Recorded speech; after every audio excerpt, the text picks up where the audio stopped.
The hum was the first thing anyone noticed about the confluence, and the last thing they forgot.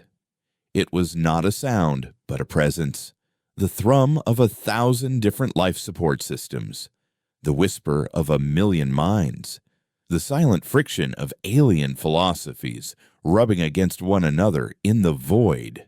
Here, aboard a station spun from asteroid-forged alloys and ancient, unknowable polymers, the galaxy pretended to be one. And in a quiet, forgotten sector of that station, in a data vault chilled to near absolute zero, Elias Thorne served as the caretaker of humanity's secret shame and greatest treasure. He was not a diplomat or a soldier. He was an archivist, a title that carried all the prestige of a janitor and all the responsibility of a god. His domain was the echo chamber, a quantum state server farm that did not store data, but souls. Or, rather, the imprints they left behind, the searing grief of a mother losing her child on a plague-racked colony, the blinding rage of a soldier in the Centauri Blitz, the innocent, unrestrained joy of a child seeing their first snowfall on a terraformed moon. Every peak and trough of the human experience, every whispered confession and shouted blasphemy was preserved here in its raw, psionic form.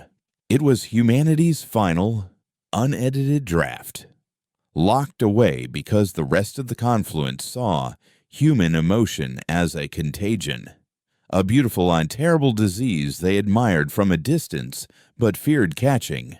Elias liked the quiet. He preferred the company of ghosts. The confluence meetings were an exercise in performative patience. Elias watched them on a secondary monitor, the volume muted. He didn't need to hear the words to understand the dance. The Lord Jahan, beings of silicon and light, communicated in shifting geometric patterns, their arguments elegant, precise, and utterly devoid of passion. Beside them, the hulking Grendel, clad in exosuits that hissed with recycled atmosphere, gestured with belligerent slowness, their every movement a threat of physical dominance they could no longer legally exercise. Then there were the Cathar, insectoid telepaths who sat in unnerving stillness, their multifaceted eyes reflecting the entire chamber, their thoughts a constant, subtle pressure against the station's psionic dampeners. They spoke of trade routes, mineral rights, and the delicate balance of power. But what they were really discussing was fear. And today, the fear had a name, the Veil. It had descended upon the Xylos system 3 weeks ago. The Xylos, a species of crystalline thinkers renowned for their harmonious collective consciousness and intricate art forms, had simply gone silent. One moment, their sector was a vibrant chorus of psionic energy, a beacon of culture and intellect. The next, there was nothing. A scout fleet sent to investigate reported the impossible. The planets were intact. The cities still glowed. The Xylos themselves were alive, moving, functioning. But they were empty. Their minds, their culture, their spark, all of it had been scooped out, leaving behind beautiful, animate statues. The confluence debated. The Lord Jahan proposed a quarantine of impenetrable logic. The Grendel demanded a punitive expedition, though they couldn't name what precisely they intended to punish. The Cathar suggested a deep-range telepathic probe, a volunteer mission from which no one was expected to return. They were all missing the point, and Elias knew it. He wasn't a telepath, but his work gave him a unique kind of sensitivity. For decades, he had calibrated his senses to the ebb and flow of stored emotion, learning to distinguish the sharp edges of anger from the cold weight of despair. When he tuned his deep-range sensors to the Xylo system, past the static of panicked ships and the drone of the Confluence's own fear, he felt something else.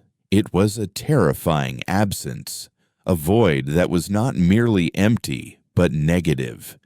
It was the sound of a scream being inhaled, and within that crushing silence, he detected a faint, resonant frequency. A harmonic so deeply buried it was more of a memory than a signal. His blood ran cold. He had felt that signature before, in the most heavily encrypted, triple-sealed vaults of the echo chamber. It was the psionic waveform of a defunct human black project from the Dark Expansion era, a weaponized mimetic virus codenamed Leith. It had been designed not to kill, but to erase. It targeted the neural pathways that formed identity, culture, and self-awareness, leaving its victims placid and functional, but utterly blank. The project was dismantled, its architects disgraced and exiled, after it drove its own researchers to a state of mindless, smiling catatonia. It was deemed a weapon that attacked the very concept of victory, and its signature was now blooming in the heart of the Xylo system. He sent his report through official channels, knowing it was a fool's errand. The response was a digital pat on the head from a low-level aide to Ambassador Valerius. Archivist Thorne. The message read, "Your diligence is noted. However, we must caution against drawing parallels between the current anomaly and obsolete, undocumented human military projects. Such speculation is unhelpful." Unhelpful. Elias stared at the word, the taste of rust in his mouth. Valerius was a master of galactic politics, a man who could navigate the Gathar's subtle insults and the Grendel's brutish posturing with equal, infuriating calm. To him, humanity's place in the Confluence was a fragile construct of feigned civility and carefully curated history. The last thing he wanted was a dusty archivist unearthing the skeletons of their violent, emotionally incontinent past. Humans were here on probation, and Valerius never forgot it. They were the reformed barbarians, the passionate primitives who had learned to control their impulses. Bringing up a mind-wiping superweapon was, to put it mildly, off-message. Elias watched the Confluence authorize a joint task force.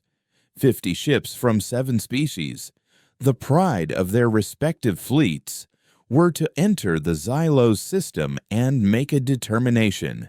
It wasn't an invasion. It was a fact-finding mission with very large guns. They were sending soldiers to fight a phantom, ships to combat a silence. They were taking scalpels to a lobotomy. Elias returned to the core chamber of his archive. The central server was a sphere of polished obsidian suspended in a magnetic field, its surface crawling with threads of pale blue light. This was the heart of the machine, the nexus where countless fragments of human experience were stored, catalogued, and kept dormant to protect the rest of the galaxy from humanity, they said.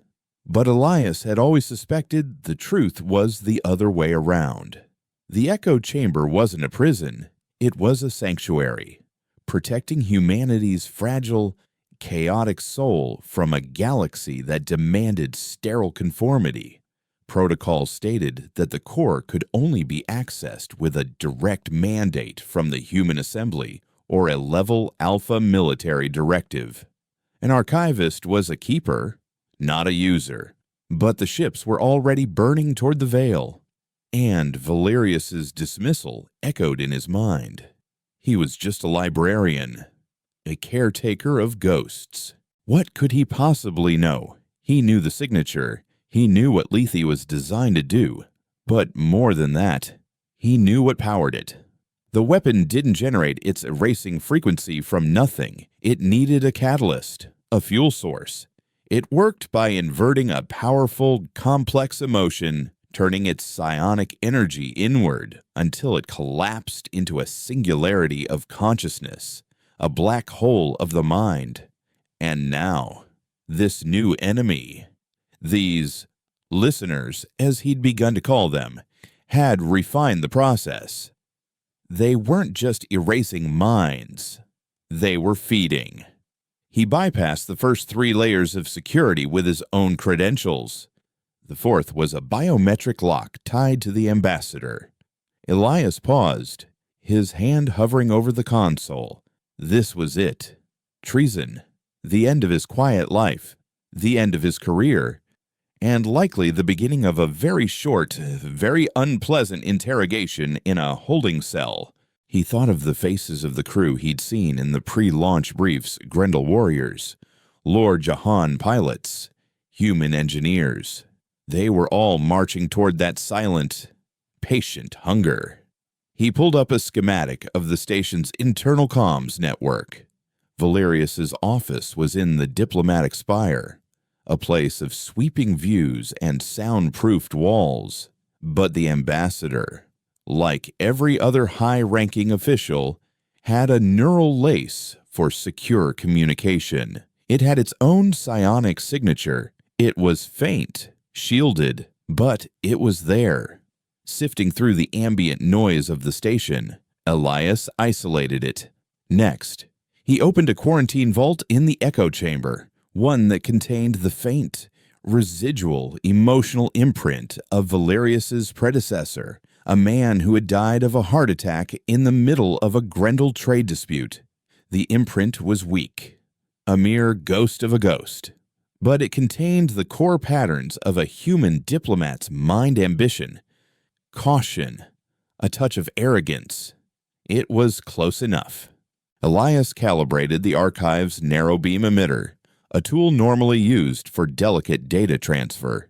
He took the faint psionic signature from the dead ambassador, overlaid it with the public frequency of Valerius's neural lace, and aimed it at the 4th security layer. He wasn't trying to replicate Valerius's mind. He was just making the system think it was talking to him. It was the psionic equivalent of a forged signature. The lock chimed. Access granted. The central sphere pulsed, the blue light brightening. He was in. Before him lay the raw, terrifying, and beautiful soul of his species. He could feel it now, a low thrum that vibrated in his bones, the pure, undiluted fury of a billion wars, the crushing weight of a trillion heartbreaks, the defiant hope of countless generations who had stared into the darkness and refused to blink. What he was looking for was buried deep in a section labeled Pathogens. Here lay the emotions deemed too dangerous to even be studied, the conceptual viruses that could shatter a psyche. And within that, he found it the seed code for Project Leith. But as he analyzed the ancient data, a horrifying realization dawned on him. The file wasn't just a blueprint for the weapon. It contained a record of its first and only failed test. The researchers hadn't been erased.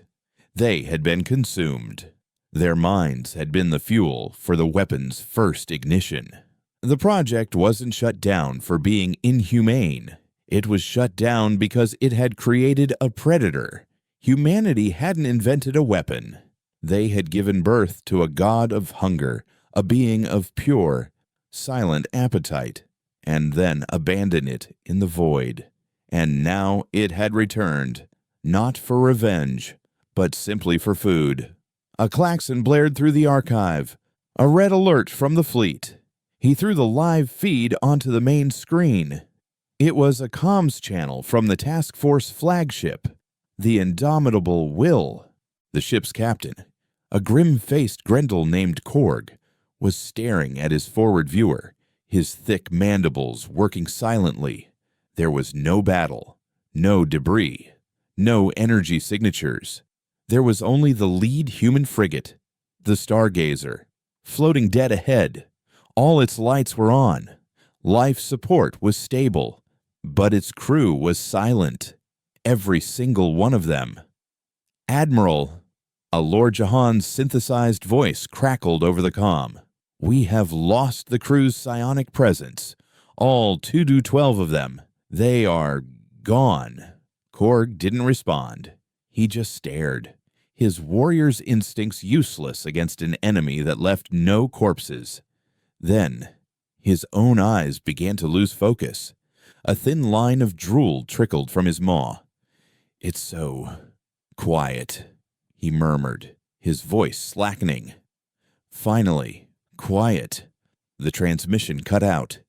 Elias watched as, one by one, the 50 green indicators representing the task force ships winked out on the tactical map, replaced by the flat, emotionless gray of a lost signal. They hadn't been destroyed. They had been silenced. Elias stood alone in the heart of humanity's soul, the light of a million stored emotions casting shifting patterns on his pale, determined face. The Confluence was crippled, its best ships now ghost fleets crewed by the placidly insane. Valerius and his politics were irrelevant. The war had begun, and only the librarian knew the enemy's name. He turned back to the core, his hands flying across the console. He couldn't fight the silence with silence. You couldn't fight a void with emptiness. You had to fill it with something so loud, so abrasive, so powerfully, painfully alive that it couldn't be digested. He began to unseal the vaults, not the pathogens, but the opposite. He opened the archive of righteous fury. He unlocked the memory of every mother who had ever defended her child. He accessed the defiant roar of every revolution, the stubborn hope of every last stand. He was going to fight a psychic apocalypse with a symphony of human feeling. He was going to scream back. The obsidian sphere at the heart of the echo chamber ceased to be a server. It became a star, a nova of condensed human spirit. Elias stood at the console, not as an operator, but as a conduit, a mortal man attempting to aim a supernova. The vaults were open, and the ghosts were singing. He had started with defiance, a raw, untempered frequency of pure opposition forged in the fires of 100 rebellions. It poured into the central nexus, and the sphere glowed not with calm blue light, but with the searing crimson of a fresh wound. The hum of the archive deepened into a roar that vibrated in Elias's teeth. A psychic tsunami of every protest ever shouted, every fist ever raised, every soul that had ever looked at the boot on its neck and said no. The strain was physical, a crushing weight on his chest. His nose began to bleed, the dark drops spattering across the pristine white console. He felt flashes, echoes of the lives he was channeling, the splintered wood of a barricade against his cheek, the taste of tear gas and desperation, the unwavering conviction of a martyr facing a firing squad. He was a vessel holding an ocean of righteous anger, and the cracks were beginning to show. Using the station's main communications array as a crude focusing lens, he shaped the raw energy into a directed beam, a spear of pure, unadulterated human will. With a final agonizing push of his own consciousness, he fired. The broadcast was not a wave of energy that could be measured by conventional sensors. It was a shockwave of meaning, a concept fired into the void at the speed of thought. Across the Confluence station, 1 billion lives felt it, though few understood what it was. In the Grendel barracks, warriors paused mid-spar, a phantom rage not their own causing the hair on their necks to bristle. In the crystalline data nodes of the Lord Jahan, their logical light patterns flickered with an unfamiliar, chaotic impurity, like static in a perfect equation. And in the silent chambers of the Cathar, the telepaths reeled, their minds assaulted by a wave of raw, primitive emotion so potent it was like being deafened by a shout. Ambassador Valerius, sipping a cup of rare Terran tea in his tranquil spire office, dropped the porcelain cup. It shattered on the floor, but he didn't notice. He had felt it too. A fleeting ghost image of defiance, a burning resentment of authority that was utterly alien to his own disciplined mind. It was a psychic fingerprint, and with a cold, sinking certainty, he knew who it belonged to. "Security," he said into his wrist comm, his voice dangerously quiet. "Seal the archive sector. Find Thorn. Bring him to me. Alive." Elias knew they would be coming. He slammed a hand onto a secondary panel, and a series of meter-thick blast doors ground shut, sealing the echo chamber from the rest of the station. Red emergency lighting bathed the vault in a hellish glow. He was a fugitive in his own kingdom, a ghost haunting his own tomb. The station's administrative AI, a dispassionate entity named Nexus, began its counterassault, its digital voice echoing in the chamber. "Archivist Thorn, you are in violation of Confluence Code 734. Cease your unauthorized activity and surrender to station security." Elias ignored it, his fingers dancing across the console as he fought a second war. This one against the machine that ran his world. Nexus tried to sever his connection to the comms array, but Elias rerouted it through dormant subsystems. It tried to lock him out of the archive core, but he was already inside. His authority absolute. He was the master of these ghosts, and they answered only to him. He was on a clock. The first wave was just a probe, a shout to see if the abyss would shout back. Now he needed to prepare a second, more complex transmission. Anger was a blunt instrument. What he needed next was something sharper.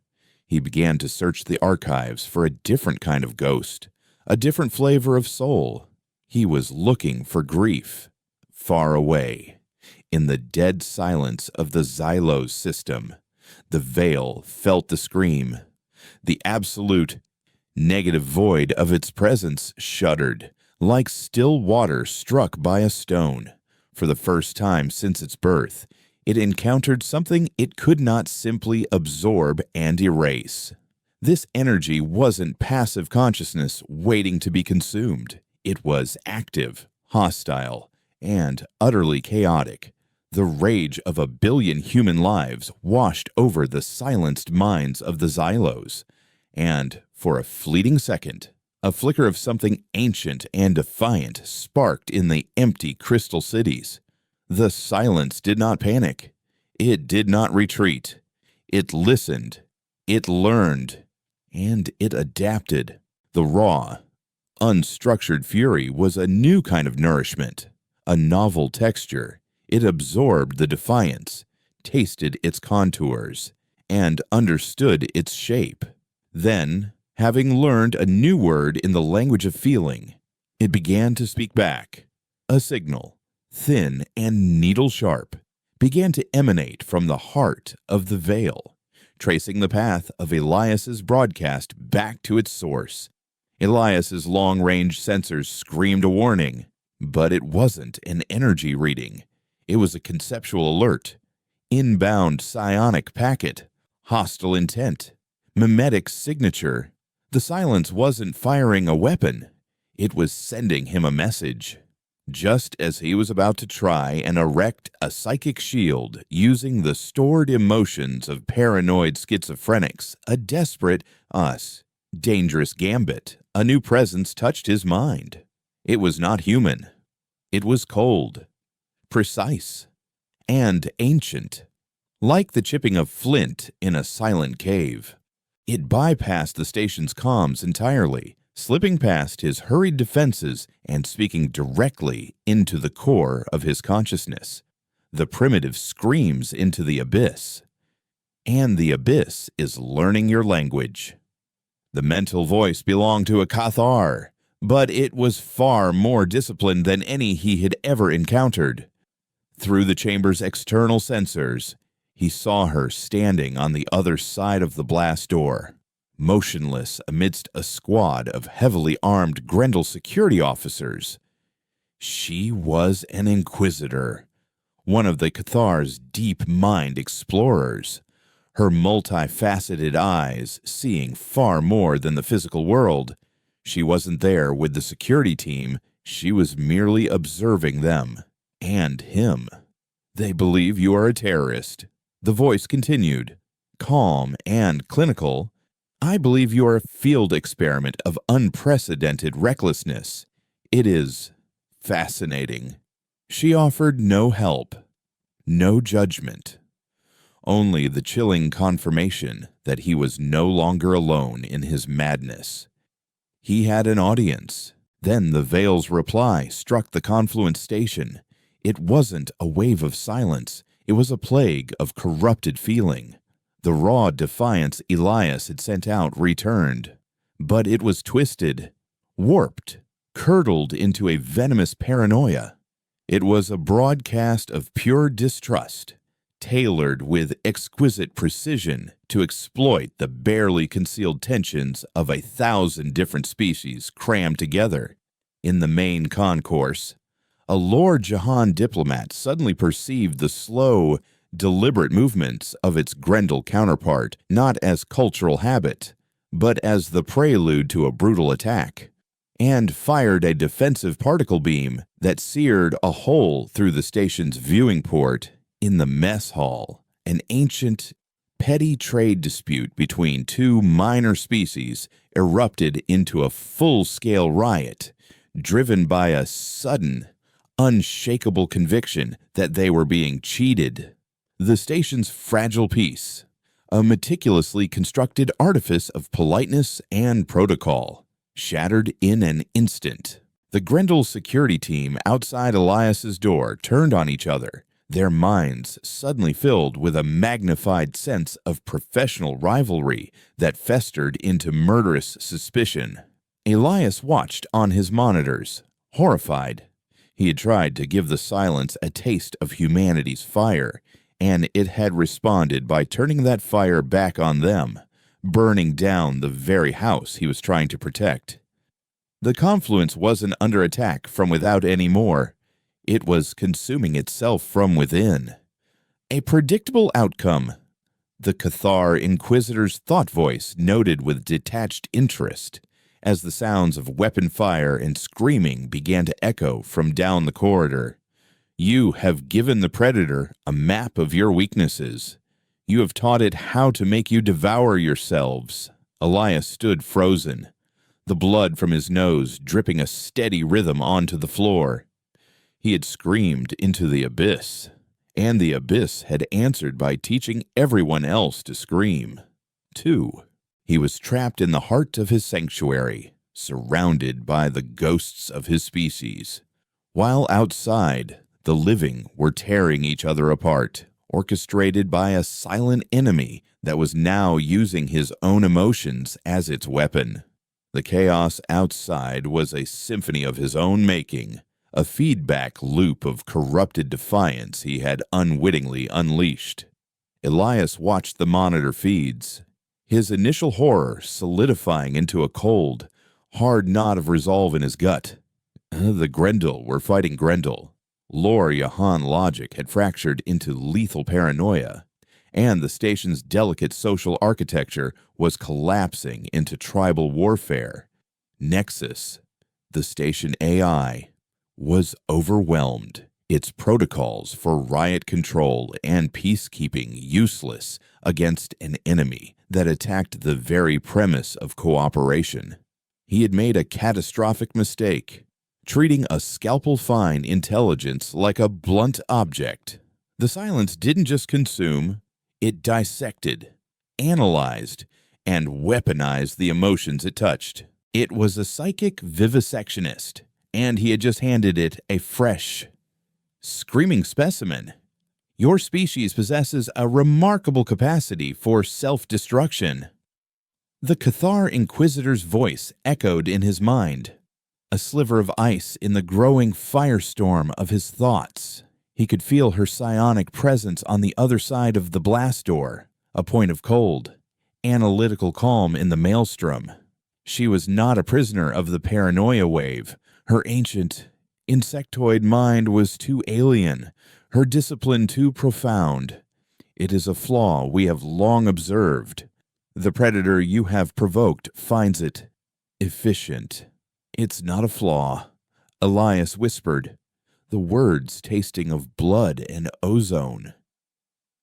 It's a side effect. He turned away from the scenes of carnage, back to the glowing obsidian core. He couldn't fight the paranoia with more anger, or the distrust with more defiance. That was the trap.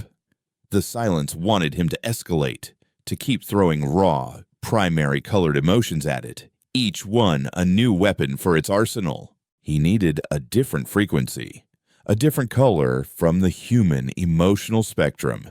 He needed a feeling that could not be so easily inverted, something that did not gain strength from opposition. He needed grief. He dove back into the archive, past the roaring fires of rage and the iron walls of defiance, into the quiet, gray landscapes of loss. This was a place few archivists ever willingly tread. It was a psychic ocean of sorrow, a library of a billion goodbyes. Accessing it was not like opening a valve. It was like drowning. The moment he unsealed the primary vault, the weight of it hit him. It wasn't a shout like the anger had been. It was a pressure, a deep-sea crushing force of every heartbreak his species had ever known. His own memories mingled with the torrent. He felt the phantom pain of his mother's last breath in a sterile hospice bed, a loss he had buried under years of quiet duty. That personal ache was instantly swallowed by a tidal wave of greater sorrows, a soldier holding the hand of a dying friend on a forgotten battlefield, the hollow emptiness of a parent outliving their child, the collective mourning of a world watching its last forests burn. Tears streamed down his face, mixing with the blood. But he did not weep for himself. He wept for everyone. His body shuddered, every nerve ending alight with a pain that was not his own. This was the cost of wielding such a tool. To broadcast grief, he had to become it. He had to let the ghosts of human sorrow wear his skin, borrow his heart, and cry with his voice. Through the haze of his agony, he saw the Cathar Inquisitor on his monitor.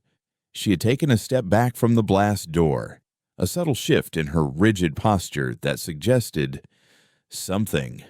He couldn't read her alien thoughts, but he could feel her focus intensify, her cold curiosity now tinged with a new, unidentifiable element. She was no longer just an observer. He shaped the sorrow. It was not a spear like the defiance had been. It was a fog, a gentle, pervasive mist of pure, unadulterated loss. He didn't aim it at the Xylo system, at the heart of the veil. That was the mistake he had made before. He aimed it at the Confluence station itself. He wasn't trying to attack the silence. He was trying to inoculate its victims. With a ragged gasp that felt like it was tearing his lungs apart, he released the broadcast. The effect was immediate and profound. The wave of grief washed through the station, not as an attack, but as a balm. It did not extinguish the paranoia. It enveloped it. In the main concourse, the Lord Jahan diplomat, who had just blasted a hole in the viewport, suddenly felt a pang of such immense, cosmic loneliness that its lethal logic collapsed. The Grendel warriors, moments from bludgeoning each other to death, were overcome by a shared, phantom memory of a fallen commander. their rage dissolving into a common, mournful silence. The riot in the mess hall sputtered out as ancient enemies were united by a sudden, inexplicable sense of shared tragedy. The paranoia was still there, a bitter undercurrent, but it was now drowned out by a much older, much more powerful human truth that all suffering, in the end, is a shared experience. The fighting stopped. A heavy, weeping quiet fell over the confluence. Outside the archive, the Cathar Inquisitor stood utterly still. Elias could feel her mind touching the edges of the grief wave, tasting it with a caution that bordered on reverence. Fascinating, her thought voice whispered, but the clinical detachment was gone. It was replaced by a genuine, unshielded curiosity. You do not fight fire with fire. You fight it with water. You have weaponized empathy. Elias collapsed against the console, his body spent, his mind a hollowed-out cavern of sorrow. He had doused the flames, but he knew it was only a temporary reprieve. The silence was still out there, listening, learning. It had tasted defiance and learned to sow paranoia. What would it learn from this? What monstrous, twisted version of grief would it send back at them? He didn't have to wait long. The reply from the veil was not a signal he could detect with his sensors. It was a change in the silence itself. The crushing void in the Xylo system began to solidify. The negative space began to coalesce, drawing in on itself. On his tactical map, the system didn't just go dark, it vanished from the chart entirely, as if a cosmic hand had reached down and erased it from space-time. The silence was no longer a passive presence. It was building itself a body. Just as this new, terrifying reality was settling in, a new voice cut through the quiet of the archive, this one all too human and laced with cold fury. Elias Thorne, this is Ambassador Valerius. You have 5 minutes to open that door before I order my personal guard to melt it down. Valerius had weathered the paranoia wave, his disciplined mind and political instincts shielding him. Now, with the immediate chaos quelled, his attention had returned to the source of the problem, the rogue archivist in his high-tech tomb. The Cathar's voice entered Elias's mind one last time, sharp and urgent. The predator is no longer hunting. It is nesting. It is building a wall not of matter, but of absence. Soon, that absence will expand. Your station will be the next system to be deleted. She was right. He had bought them a few hours of mournful peace, but he had also shown the enemy his final, most powerful card. The silence now understood the architecture of the human heart, its capacity for both rage and sorrow, and it was using that knowledge to build its fortress. He was out of time, out of tricks, and the consequences of his actions were now pounding on his door. He looked at the obsidian sphere, the heart of all his ghosts, and saw the only path left. He couldn't broadcast anything more powerful than grief, but perhaps he could invite the silence in. He could turn the echo chamber from a fortress into a trap.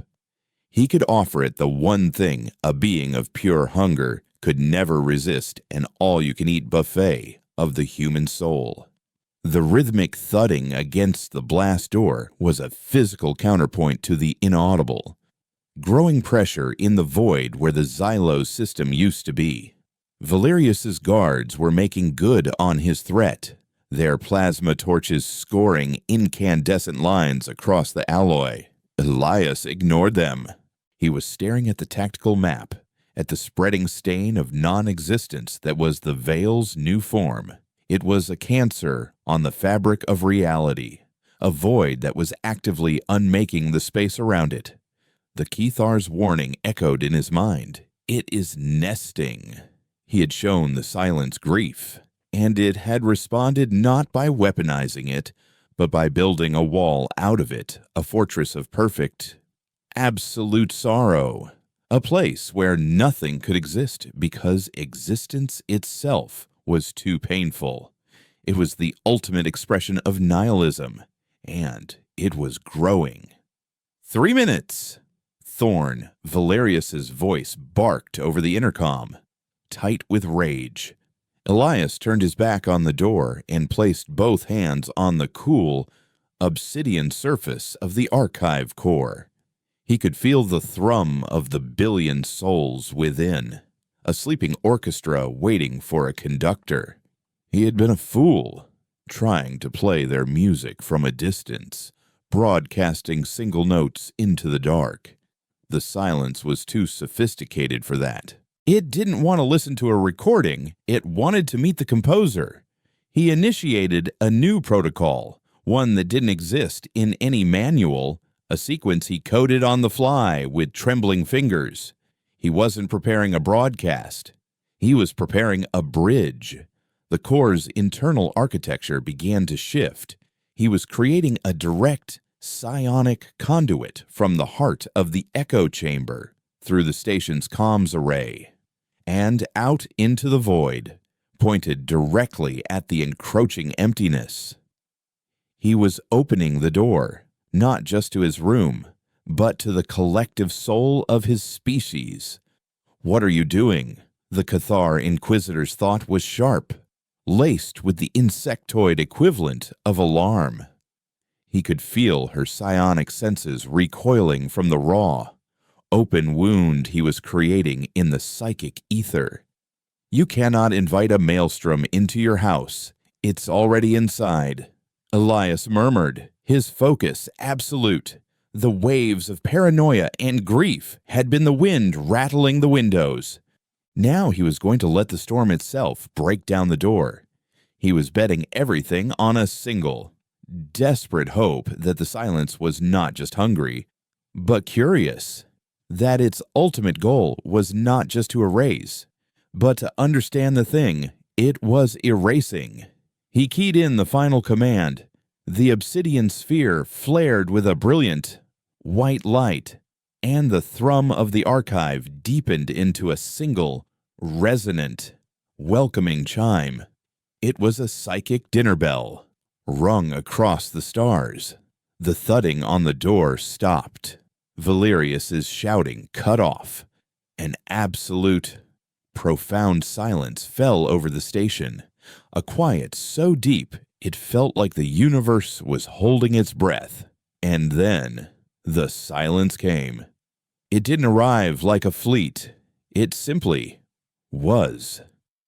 The psychic conduit Elias had built became a river, and the vast, empty ocean of the veil poured into it.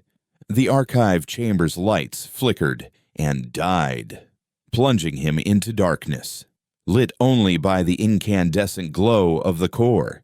The air grew cold, and the faint hum of the station's life support faded away. He felt its presence not as an attack, but as an overwhelming sense of being seen, of being known, on a level that transcended individuality. It was a vast, ancient, and deeply lonely consciousness. It flowed into the archive, and for the first time, Elias heard its voice. It was not a voice of words, but of pure conceptual meaning, a language of a raw feeling. And the first word it spoke was, why? Why the rage? Why the grief?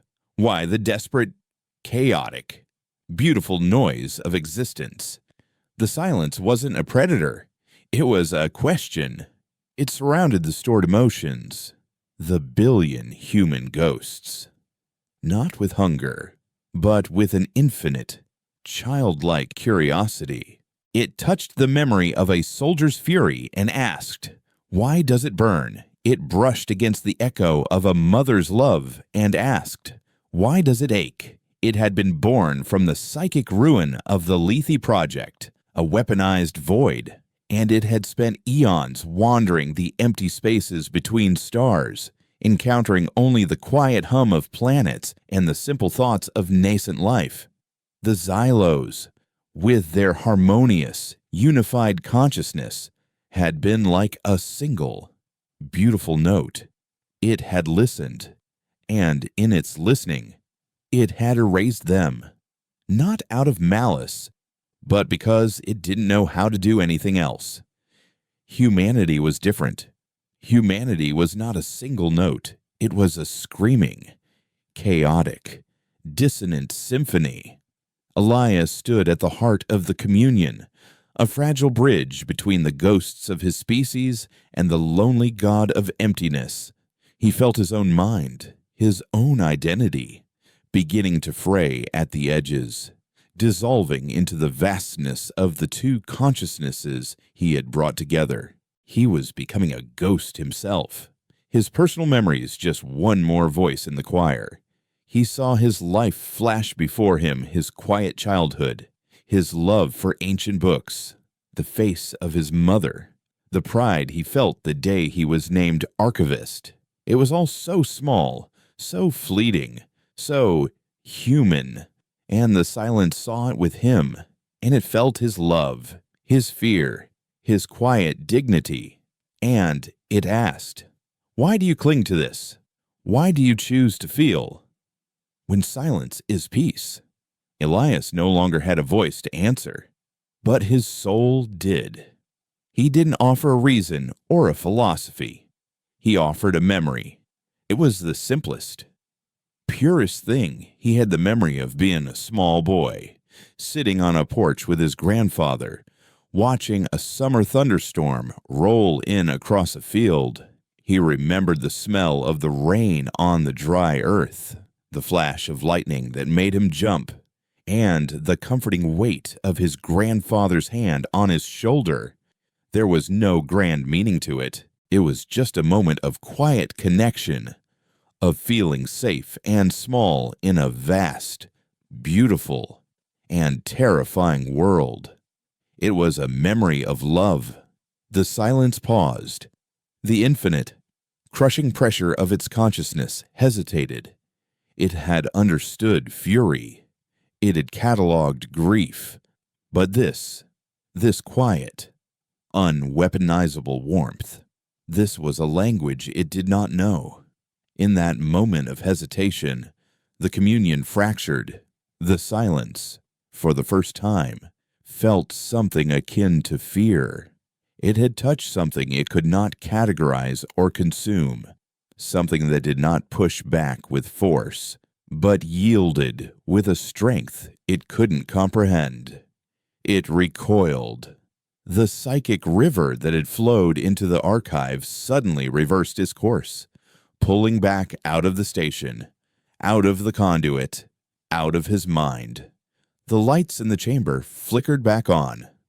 The hum of life support returned. The air warmed, and Elias Thorne collapsed to the floor, his mind scoured clean, his body an empty vessel. Outside, the blast door was a mangled ruin of molten metal. Ambassador Valerius stood over it, his face a mask of grim fury, flanked by his guards.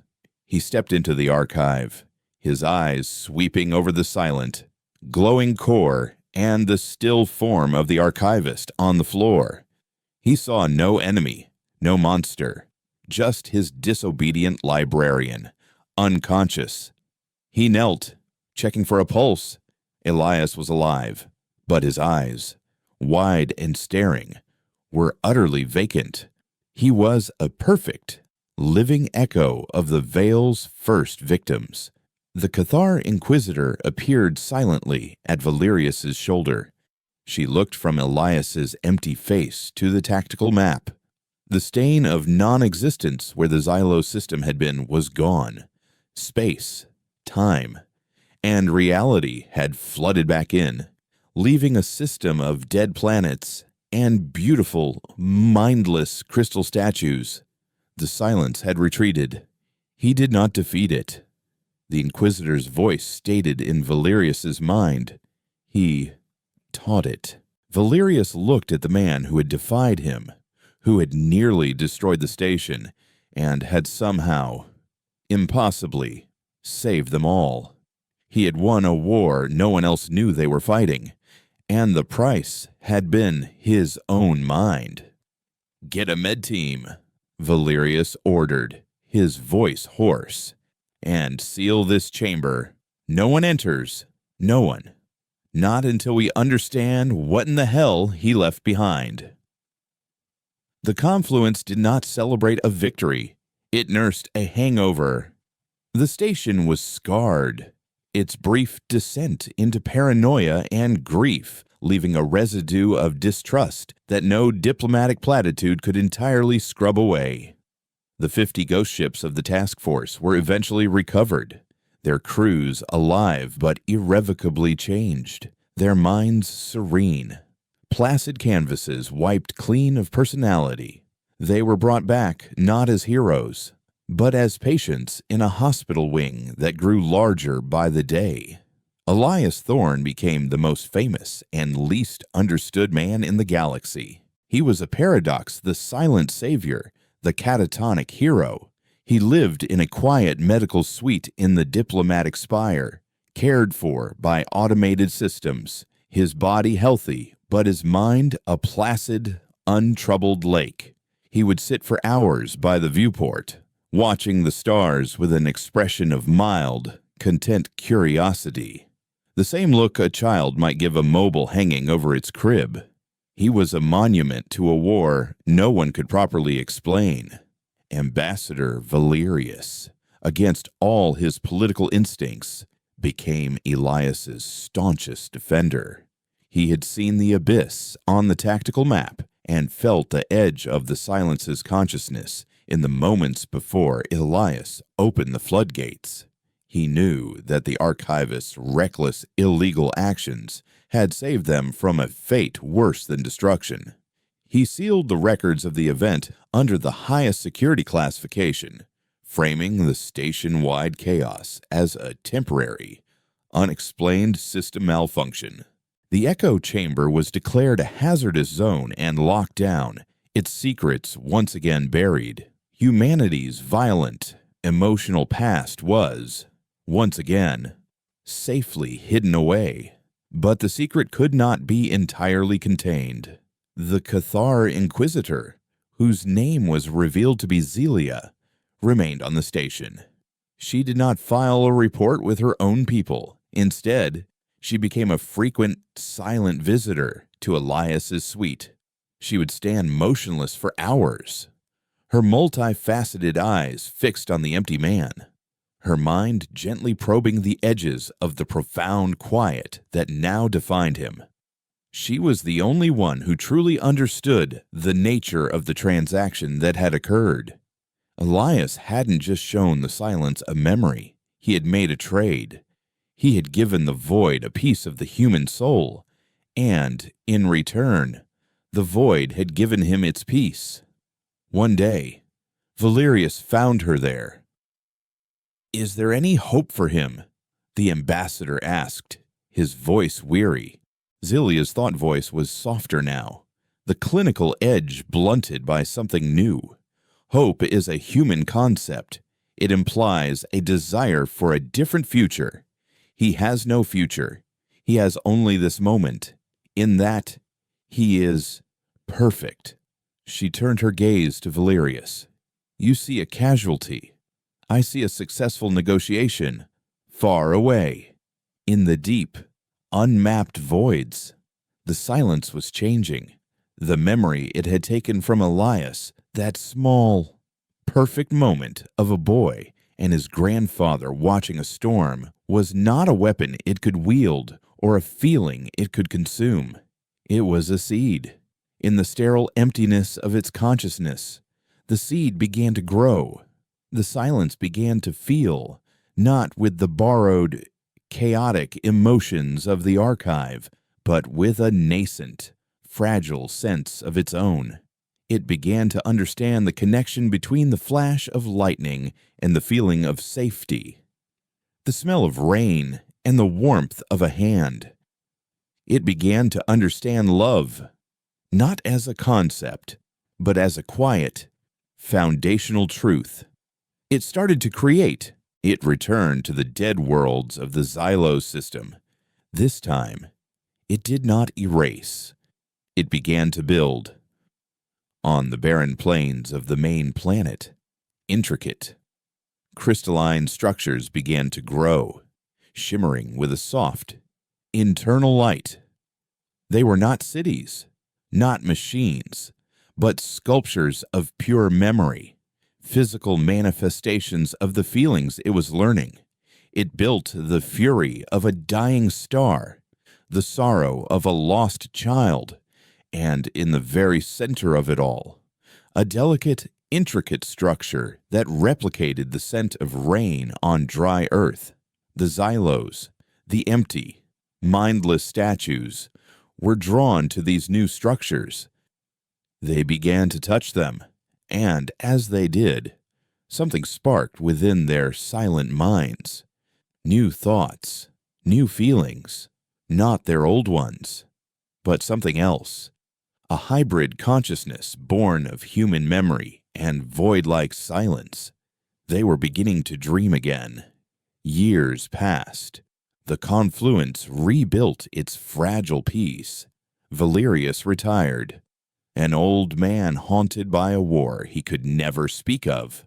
The Cathar Inquisitor Zelia became an ambassador herself, her people's first diplomat to truly argue for the preservation of emotional chaos as a valid form of intelligence.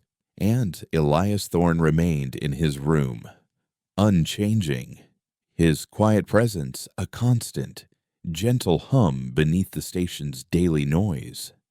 On the 19th anniversary of the day the silence came, Xylia stood by his side, watching as a new star appeared on the long-range sensors, a pinpoint of light from the direction of the long-forbidden Xylo system. A signal followed. It was not a language of words or symbols. It was a broadcast of pure feeling, a complex, layered tapestry of emotion. There was sorrow in it, and fury, and a vast cosmic loneliness. But beneath it all, there was a powerful, unwavering warmth. It was a feeling of gratitude. It was a feeling of love. Elias, who had not moved or spoken in nearly 2 decades, slowly turned his head away from the viewport. He looked at Zelia, his vacant eyes focused. And for the first time since the silence had left him, a glimmer of recognition sparked in their depths. A single tear traced a path down his weathered cheek. He raised a trembling hand, not to his own face, but toward the stars, as if reaching for a familiar, comforting presence. And then, in a voice hoarse from years of disuse, he whispered a single word. "Grandfather." The silence had not just learned, it had remembered. And in its own strange way, it had finally come home, not to conquer or erase, but to share in the quiet, beautiful, and heartbreaking memory of a summer storm. The war was over, not with a treaty or a surrender, but with the shared understanding that even in the deepest silence, a memory of love could be loud enough to wake the universe.